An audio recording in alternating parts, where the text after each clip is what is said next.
오늘 본문 말씀입니다. 로마서 8장 10절부터 15절까지 말씀입니다. 또 그리스도께서 너희 안에 계시면 몸은 죄로 인하여 죽은 것이나 영은 의를 인하여 산 것이니라. 예수를 죽은 자 가운데서 살리신 이의 영이 너희 안에 거하시면 그리스도 예수를 죽은 자 가운데서 살리신 이가 너희 안에 거하시는 그의 영으로 말미암아 너희 죽을 몸도 살리시리라. 그러므로 형제들아 우리가 빚진 자로 돼 육신에게 져서 육신대로 살 것이 아니니라. 너희가 육신대로 살면 반드시 죽을 것이로되 영으로서 몸의 행실을 죽이면 살리니 무릇 하나님의 영으로 인도함을 받는 그들은 곧 하나님의 아들이라. 너희는 다시 무서워하는 종의 영을 받지 아니하였고 양자의 영을 받았으므로 아바 아버지라 부르짖느니라. 아멘.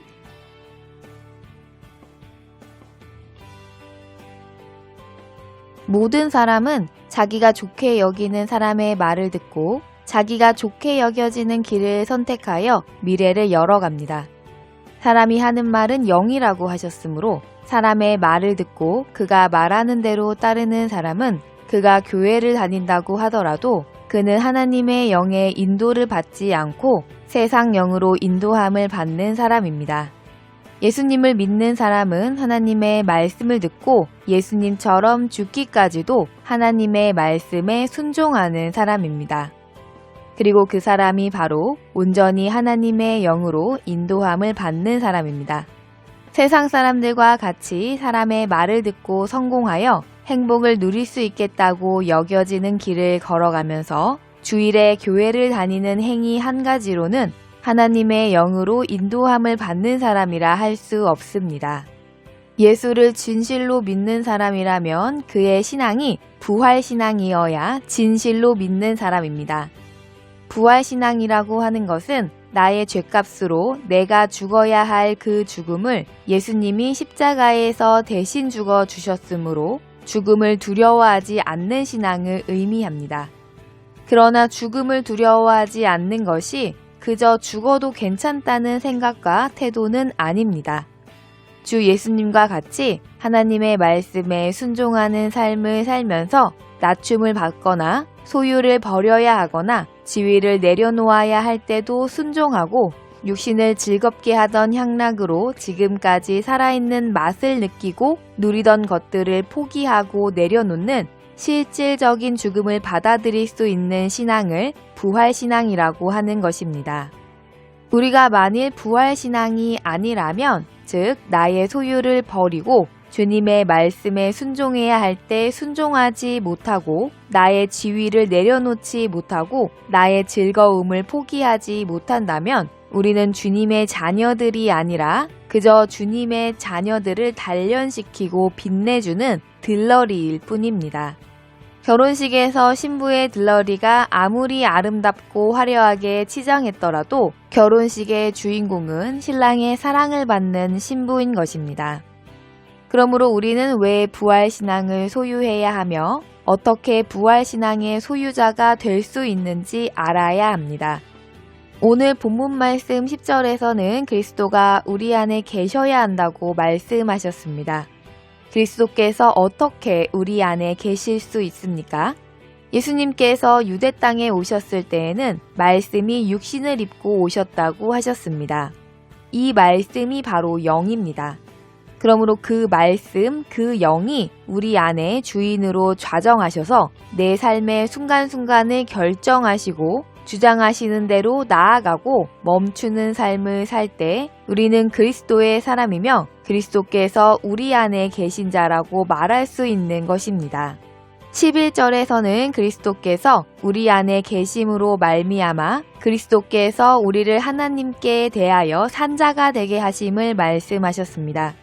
우리들이 살고 있는 집을 생각해 볼 때 아무리 작고 낡은 집이라고 할지라도 집의 주인이 있다면 그 집은 타인이 함부로 할 수가 없습니다.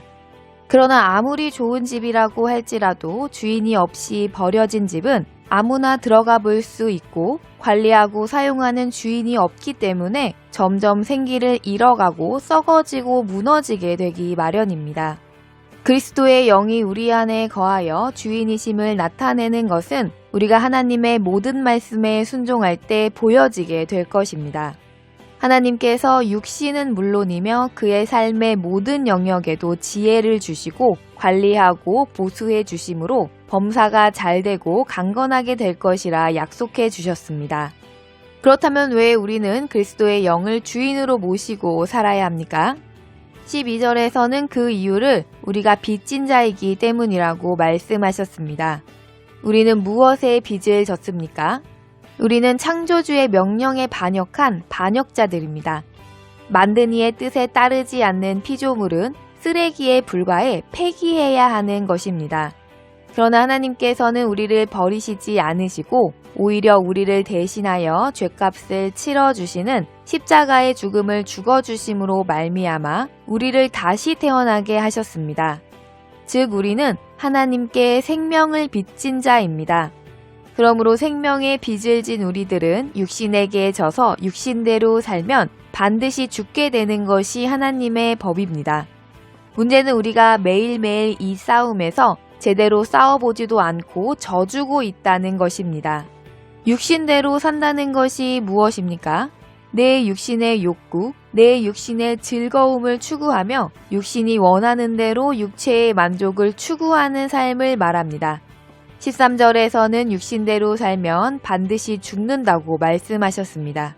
그런데 문제는 육신대로 산다고 해서 바로 육신이 죽지 않기에 말씀을 두려워하지 않는 것입니다. 육신이 아무 일도 없는 듯 여전하게 살아있으므로 하나님과의 관계는 끊어졌으며 돌이키지 않는다면 영원한 멸망으로 달려가게 됨에도 불구하고 두려워하지 않으며 심지어 죽었는지도 모른다는 것입니다. 우리가 육신대로 살기를 선택하면 하나님께서는 돌이키기를 기다리십니다. 성령님께서는 말할 수 없는 탄식으로 기도하십니다.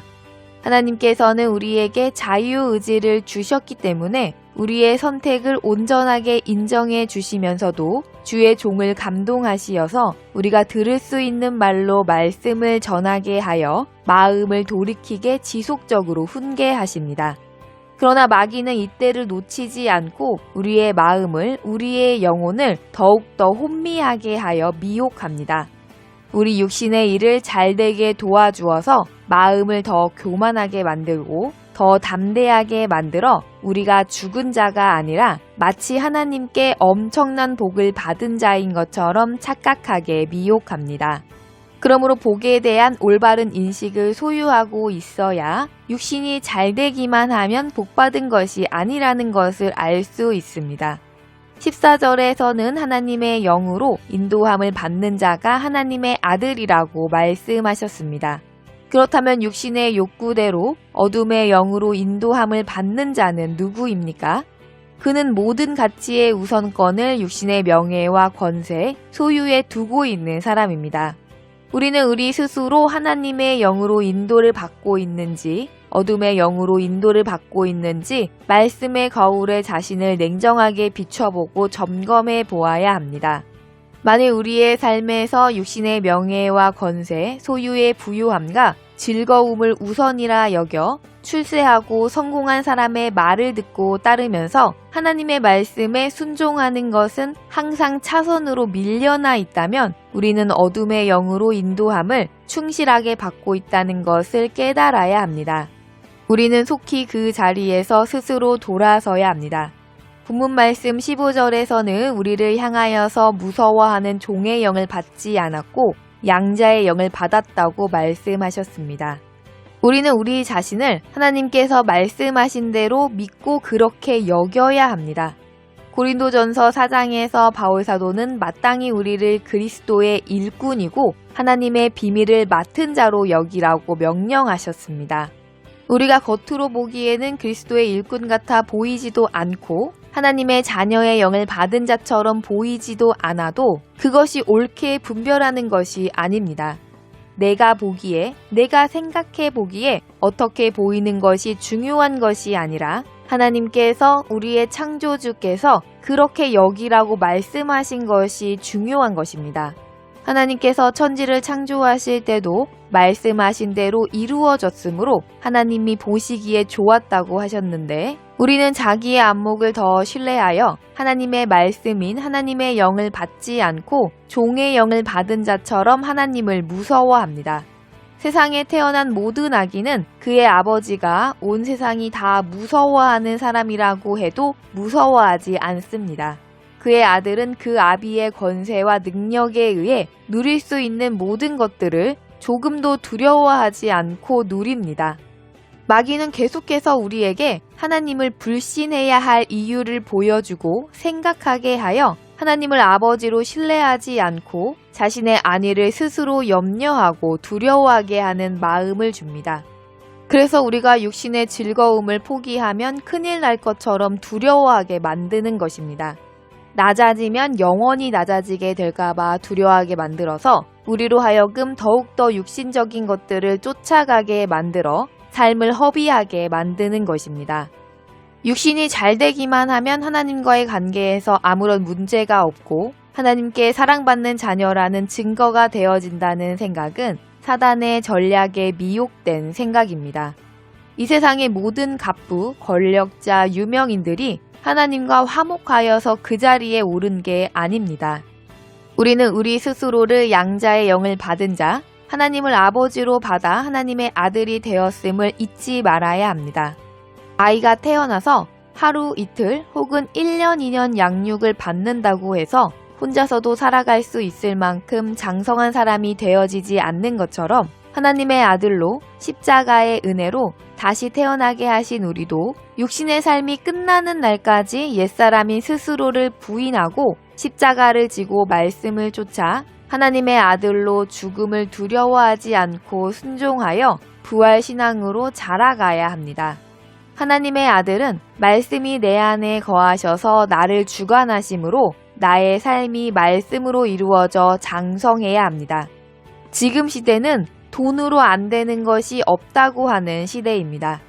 그러므로 겉모양은 얼마든지 하나님의 사람의 모양으로 꾸미는 것은 가능하다고 하나 우리의 삶을 말씀이 주관하심을 받지 못하므로 그 마음에 평안과 평화가 없고 기쁨이 없고 온유함을 볼 수 없다면 그는 그저 두려워하는 종의 영을 받은 하나님의 자녀들의 들러리에 불과합니다. 하나님께서 집의 주인이시라면 그 집은 아름답고 영원할 것입니다. 하나님께서는 집이 썩고 허물어지고 망가지게 두지 않으실 것입니다. 지금 우리의 삶을, 우리의 육신을 관리하시는 이가 누구입니까? 누구도 하나님만큼 관리하여 주실 수 없습니다. 나 자신도 그렇게 할 수 없습니다.